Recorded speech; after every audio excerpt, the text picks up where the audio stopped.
છો રોહનના દાદા દાદીના બર્થડે પાર્ટીમાં? હા, રોહનને કેટલી મજા આવતી હશે. એના મમ્મી પપ્પા પણ કેટલા સારા છે ને. આપણા દાદા દાદી છે એવું તમે સાંભળ્યું છે, પણ તમે તો એમના વિશે મને કશું કહેતા જ નથી. કોને તે ક્યાં છે, કેવા છે, શું કરે છે, ક્યારે આવશે? જ્યારે પણ તમને એમના વિશે પૂછું છું તમે ગુસ્સો જ કરી દો છો. પણ આજે તો તમારે મને એમના વિશે કહેવું જ પડશે. આજે મને મારી શાળામાંથી મારા પરિવાર વિશે લખવા આપ્યું છે, તો ચલો લખાવો મારા સંપૂર્ણ પરિવાર વિશે.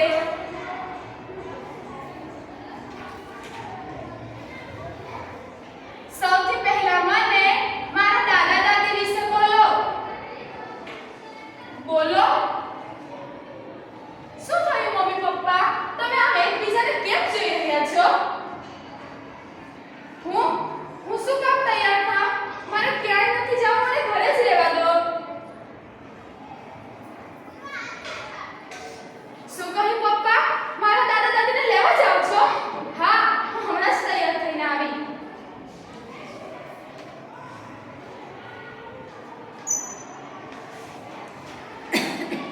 મમ્મી પપ્પા તમે પણ પગે લાગો ને, કારણ કે તમે એક મંદિરમાં તો મૂર્તિ આગળ નમતા હશો, પરંતુ અહીં વૃદ્ધાશ્રમમાં તો આપણા જીવતા જાગતા ભગવાન રહે છે, તો સાચા અર્થમાં આ જ મંદિર કહેવાય ને.